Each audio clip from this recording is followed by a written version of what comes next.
Mismo AFP ang nagsiwalat na may mga retiradong sundalo at general na nagpapakalat ng anilay fake news. Kaya babala ng sandatahang lakas, posible may epekto ito sa kanilang pensyon. Yan ang tinutukan ni Jonathan Andal. Sunod-sunod na mga peke at mapanlinlang na post online ang pinabulaanan ng sandatahang lakas nitong mga nakaraang linggo.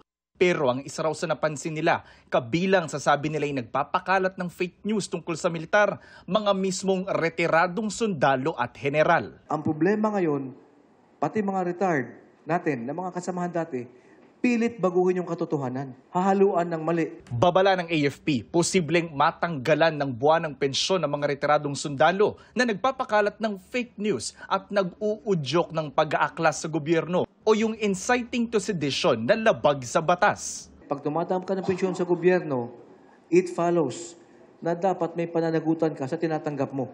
So ito ay kasama sa pinag-aaralan ng ating mga legal officers ng AFP. Pwede silang mawalan ng pensyon, ganun po ba yun?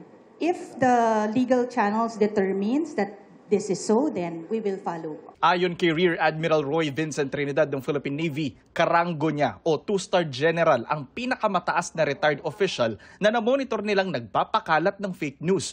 May buwan ng pensyon daw na 160,000 pesos kada buwan ang isang retired 2-star general.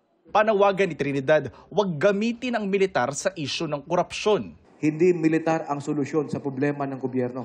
Kung ang problema ay korupsyon, ang sagot doon ay higpitan ang project management. Hindi umaklas ang militar. Hindi palitan yung gobyerno.